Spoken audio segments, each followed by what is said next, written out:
Minecraft 1.21 is now out, which means we have armadillos that we can use to make wolf armor, a brand new weapon, the trial chambers, new potions and effects, new blocks, and even automatic crafting, believe it or not. And now that Minecraft 1.21 is here, I'm really just find myself asking the question, what about Create? What's it gonna look like and how's it gonna interact with Minecraft 1.21? Today, we're gonna try to answer those questions and take a look at what the next Create update might look like. I'm also going to take a look back at my predictions I made last year right before Update 6 dropped, and take a look at what stuff we got, and what stuff I think would still make a good fit for the Create mod. Now first things first, I'm very sure that we're going to get the Create mod on 1.21. They've already announced that they are working on a 0.6 update, which means tons of new content.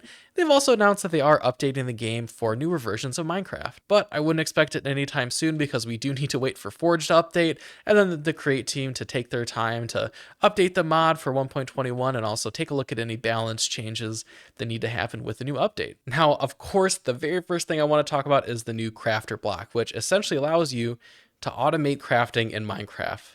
By supplying it the materials in the correct slots and then hitting this button, you can basically automatically get crafting done. Now, we do already have crafting in the Create mod through the mechanical crafter, plus we also have tons of recipes in the basin for mixing different materials together for automatic shapeless crafting, or compacting different items into different states. So there is a little bit of conflict here.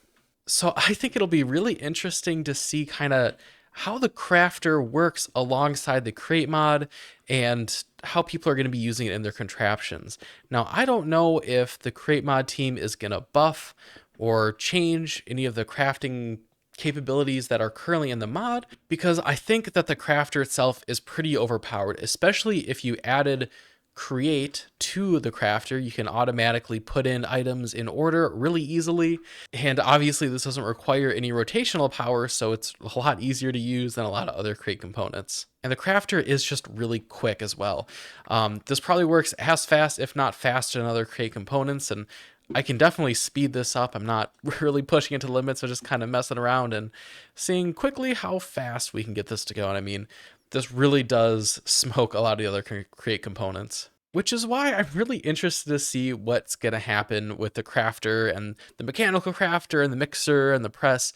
What I imagine is, I think we have a few scenarios that could happen. One, nothing's going to change and they're just going to drop it and let us figure out what we want to use, which I think is actually not a bad idea. It's cool and it's easy to do, but it's still more fun and looks a lot better to have Create contraptions instead of redstone and the crafter just spitting items out onto the floor. But at the same time, it might be cool to have some balance changes. Maybe it's time that those Create parts speed up to kind of match the crafter. Or maybe we need to nerf the crafter with the Create mod and make this require power. Or just like disable this and have like a new Create version of the crafter where you need to feed it blaze cakes to superheat it up or something. And let me know down in the comments below what you think you would do to kind of help the crafter fit in with Create better and make sure that all the other features don't feel like they're being wasted or not worth the effort. Now, that being said, if nothing changes and we just drop the crafter into the Create mod, I think there's a lot of really cool stuff we can do with it. And I'm definitely going to be playing around with it as soon as I can to just kind of see how the crafter interacts with the mod and what kind of really neat stuff we can do with it. And while the crafter is cool, we kind of already have that covered in the Create mod. And what I'm honestly more excited about than the crafter is going to be the trial chambers. Now that's kind of with one caveat, and that's if they change how these vaults work. So for those of you that don't know, the trial spawners essentially spawn a bunch of mobs that you have to fight. Then once you've defeated them all, you get a reward. And among these rewards are keys, which you can use to open vaults. But sadly, when you use a vault key, that's the only time you get to use that key for that vault. So you can see now I can right click it, nothing's gonna happen. I can go find a new vault and claim that one. There we go. And then I get the rewards from this one as well. And you can see we got some pretty cool stuff. I got a trident, which if you're playing Java is actually pretty darn rare. And I also got like a new potion, the ominous bottle, a diamond axe, arrows of poison. I mean, the rewards are really nice. And so I'm kind of wondering if we can get away to automate the spawners, which it should be relatively simple. Just have a contraption kill the mobs and collect the items. Can we use a deployer on the vaults to continuously collect items? Personally, I would really like to see it because I think it would be such a cool automation feature.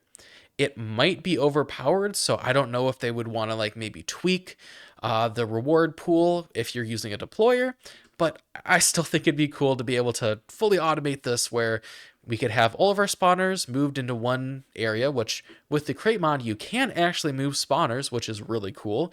So you could like open up this whole chamber, put all the spawners in one spot, have them automatically be taken out, collect all your keys, and then deploy them onto different vaults. And I don't know, I just think it'd be so cool to be able to automate the trial chambers, and it would look really awesome, and the rewards are definitely pretty sweet. And looking at the rewards from the spawner, you can get the keys, obviously.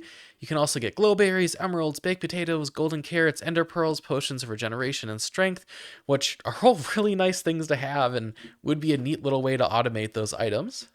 And I'm not going to give the whole list of items from the vaults, but you can get some really cool stuff like golden apples, new wind charge items, diamonds, golden carrots, enchanted diamond armor, and an axe. Also, you can get the trident like you saw we got, which was pretty sweet. And overall, I really think automation for these makes sense. Now, along with the regular vaults, there are also these ominous vaults, and these do give slightly better loot, and I don't see why not being able to automate these too. You can only get the ominous keys from ominous spawners, which are both a lot rarer, so I think it would make sense to be able to still automate them the same way as the regular vaults with deployers. So I'm definitely going to be crossing my fingers in hopes that we can fully automate trial chambers, but we'll see. If we can't, they'll still be fun to explore, and maybe there'll be some create use for it still. I mean, the spawners, obviously, those will still work like normal. As long as you're in the area, it will still spawn the mobs. It's just whether or not we can open the vaults infinitely. Now, one thing the crate mod has kind of taken it upon itself to do is create palettes. So we have all these different like granite and diorite and andesite and calcite sets of blocks, which is really cool. It allows us to do a lot. But one thing we've always had is the tuff set. So we've got cut tuff, tuff bricks, polished cut tuff, and small tuff bricks. And then we also have our layered and our tuff pillars. Now, this isn't a big deal until now, where we now have new tuff blocks in regular Minecraft. Now, this is going to be quite a tough decision for the Create devs, because we have polished cut tuff and cut tuff bricks in Create, and in Minecraft, they're called polished tuff and just tuff bricks. There's no cut in there. So realistically, we could have the best of both worlds and keep all of the different Create blocks and keep all of the different Minecraft blocks, just have a ton of tuff variety. But that would leave us with 2 sets of brick and 2 sets of polished stone types, so it's kind of hard to tell what they could do and what the best option is. Now, what I would like is if they could make it work so that way, like, old Create builds that have the Create tuff, whether that being the polished or brick version, would just automatically port over and change the Minecraft version, but I don't know if that's possible. Honestly, if that's not possible, I would just keep these in the game, because I love the idea of being able to take your builds from one version to another without having to completely start over. And it wouldn't be completely starting over, but it would be kind of annoying to go in one by one and replace each individual tuff blocks. So it'll be a little interesting to see what the Create devs decide to do here. But either way, I am really glad that the Create mod filled in the gaps in the meantime with these tuff blocks. And yeah, if they too go, I'll be sad to see them go. So looking back to my old prediction, there's really only one that made it into the game, and that is more interactions on contraptions. So on contraptions, you can now access chests and barrels. Plus, we also have the contraption controls, which we can use to turn on and off devices on contraptions. So I am really glad that we got more ability to do stuff on contraptions. Oh yeah, by the way, we can also do trapdoors and doors, I believe, which is pretty sweet. But I would love to do more, you know. I'd like to do everything if possible, you know, anything that can be interacted with, have it work on a contraption. Now, obviously that's a lofty goal. There are a lot of different interactions that can be done, but I am happy with the limited ones we do have. Now, some of my prediction, like steam power and having the block zapper back, didn't happen and, might not happen, and that's fine with me. But there's two that I really wish would happen. The first is being able to filter out via a schematic. So have a schematic, put your information on a clipboard or a book, and then use that as a filter to get all your items out of a chest. So that way, whatever storage system you have, you can just automatically filter out for a schematic you're trying to build. I think it would save a ton of time. And the other one is liquid ores. I mean, I know we have Tinker's Construct and other mods that allow you to liquefy ores, but it'd be really cool if we could do something with liquid ores and create. I want to move around my iron in the liquid form. It's just a really cool idea. So we're going to leave it with that for today. I'm really excited to see how Crate is going to work with 1.21. It's a really exciting version of Minecraft, and I'm really excited to see what new Crate features or blocks might go along with the updates. And let me know what you're looking forward to in future Crate updates. So with that, I'll see you guys next time. Bye-bye.